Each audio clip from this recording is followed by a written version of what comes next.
반갑습니다. 말씀과 함께 하루를 시작하는 주님의 백성들을 예수님의 이름으로 축복합니다. 2024년 6월 13일 목요일 오늘 주신 말씀은 사도행전 20장 1절부터 16절까지입니다. 소동이 그친 뒤에 바울은 제자들을 불러오게 해서 그들을 격려한 뒤에 작별 인사를 하고 마케도니아로 떠나갔다. 바울은 그곳의 여러 지방을 거쳐가면서 여러 가지 말로 제자들을 격려하고 그리스도에 이르렀다. 거기서 그는 석 달을 지냈다. 바울은 배로 시리아로 가려고 하였는데 유대 사람들이 그를 해치려는 음모를 꾸몄으므로 그는 마케도니아를 거쳐서 돌아가기로 작정하였다.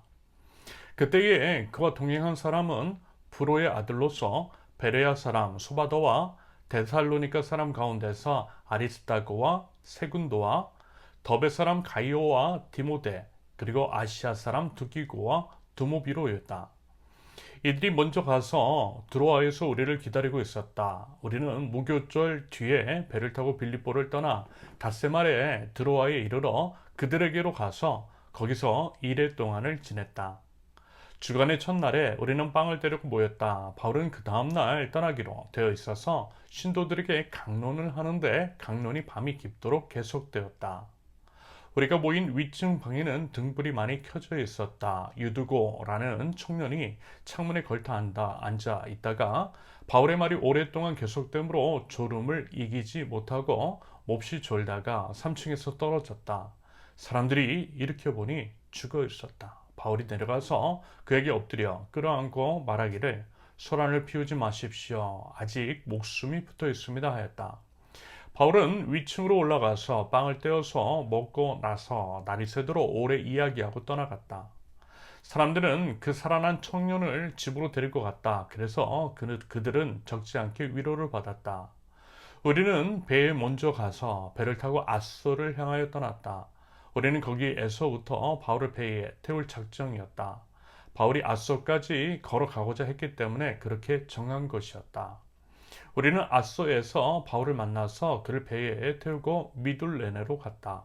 그리고 우리는 거기에서 떠나서 이튿날 기오 맞은편에 이르고 다음날 사모에 들렀다가 그 다음날 밀레도에 이르렀다. 이런 행로를 취한 것은 바울이 아시아에서 시간을 허비하지 않으려고 에베소에 들르지 않기로 작정하였기 때문이다. 그는 할 수 있는 대로 오순절까지는 예루살렘에 도착하려고 서둘렀던 것이다. 아멘. 사도행전 20장은 에베소 지역의 소유가 그친 다음에 펼쳐진 일들에 관한 기록입니다. 사도 바울은요, 소요 후에 제자들을 불러 그들에게 힘을 내고 열심히 하라고 격려를 한 후 작별 인사를 하고 마케도니아로 떠납니다. 여러 지방을 거쳐 그리스도에 이르러 석 달 동안을 머물렀습니다. 그런데요, 유대인들이 그를 해치려 해서 다시 이제 마케도니아로 돌아가려고 하죠. 여기서도 다시 한번 확인할 수 있는 것은 복음 증거 사역이 순탄치만은 않았다라는 것입니다. 무슨 얘기냐면요, 복음을 증거하는 것은요, 목숨을 건 사역이라는 것입니다. 열정적인 복음 증거자 사도 바울은 죽음의 위협에도 여러 번 처했고요. 그의 삶은 긴장과 두려움의 연속이었습니다.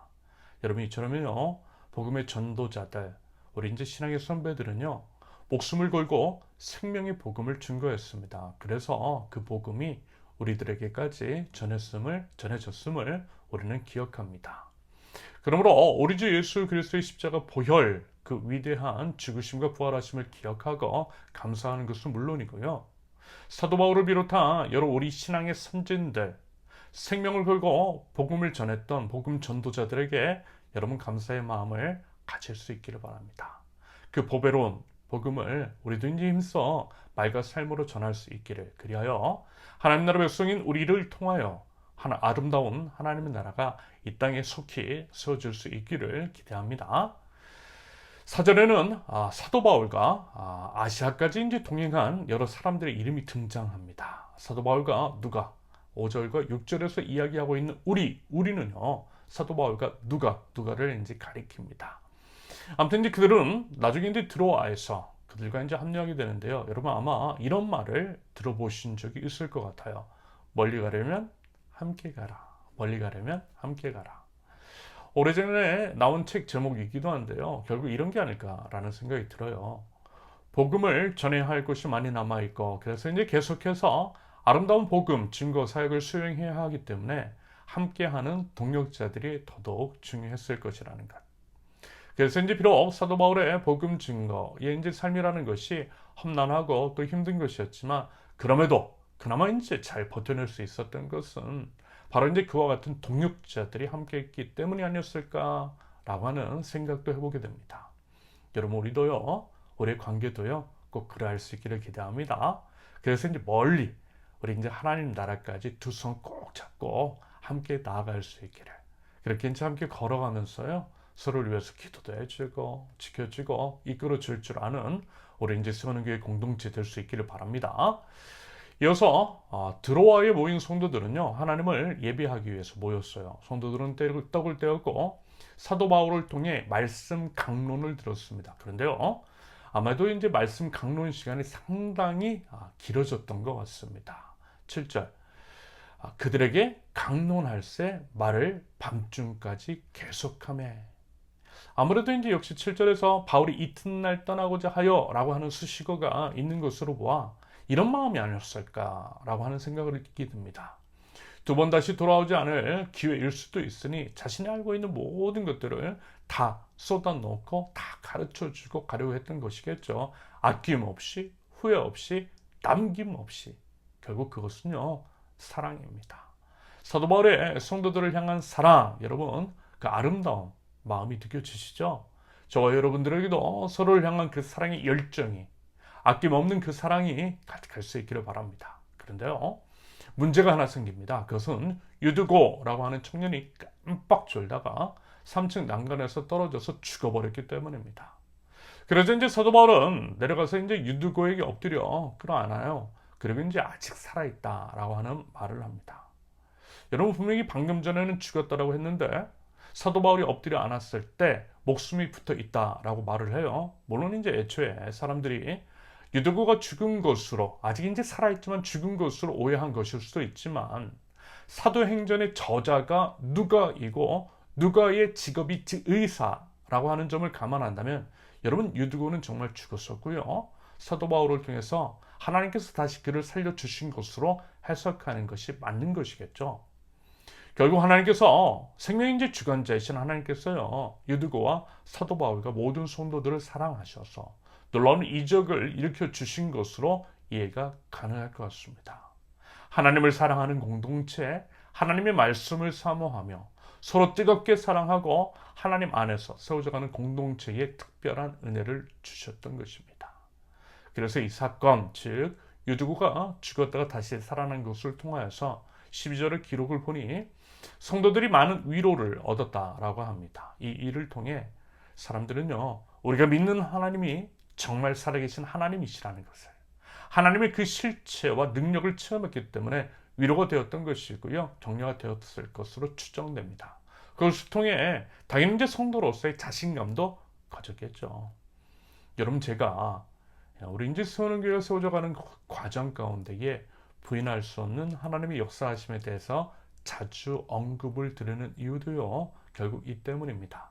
하나님은 살아계신다라고 하는 것, 살아계신 하나님께서 우리와 함께 하신다라고 하는 것을 분명히 알아 힘을 내고 믿음 위에 굳건히 서자라고 하는 말씀입니다. 부디어 우리 안에 하나님의 살아계심, 살아계셔서 역사하시는 하나님에 대한 그 간증이 차고도 넘칠 수 있기를 바랍니다. 마지막으로 13절 이하의 내용은 이렇습니다.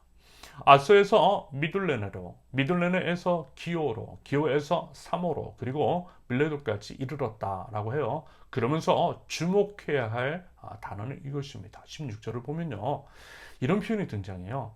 바울이 아시아에서 시간을 허비하지 않으려고 오순절까지는 예루살렘에 도착하려고 서둘렀던 것이다. 아마 이 장면은 사도 바울의 맡은 바 소임에 대한 태도, 그 책임 의식에 대해서 알 수 있는 대목입니다. 책임감을 가지고 정해진 시간 내에 시간을 이제 허투루 소모함 없이 최선을 다해 사역을 완수하고자 했다라는 것이겠죠. 이것은 맡겨진 모든 것을 하나님께 하듯 최선을 다하는 것, 먹든지 마시든지 모든 것을 하나님의 영광을 위해 하는 것과도 연결이 됩니다. 성도들이 가져야 할 마땅한 책임 의식인 거죠. 여러분, 우리 이웃은요, 우리의 삶, 그리고 이제 우리가 삶에 임하고 있는 그 태도 등을 통하여서 하나님을 보고 있습니다. 우리 이제 평소 언행이 하나님 나라 복음을 증거하는 통로일 수 있다는 거죠. 그렇기 때문에 언행과 맡겨진 일에도 책임감을 가지고 임해야만 할 것입니다. 바라기는 하나님 나라 복음의 은혜를 입고 누리고 그 책임을 맡은 자로서 바람직한 삶의 행실이 있는 저와 여러분들이 되실 수 있기를 예수님의 이름으로 축원합니다. 함께 기도합니다. 하나님께서 맡겨주신 사명에 책임감을 가지고 최선을 다할 줄 아는 하나님 나라 백성들 되기를 원합니다. 무엇보다 하나님의 말씀을 사모하게 하시며 말씀으로 공동체가 하나 되게 하시어 하나님께서 맡기신 일을 합력하여 아름답게 완수하게 하옵소서.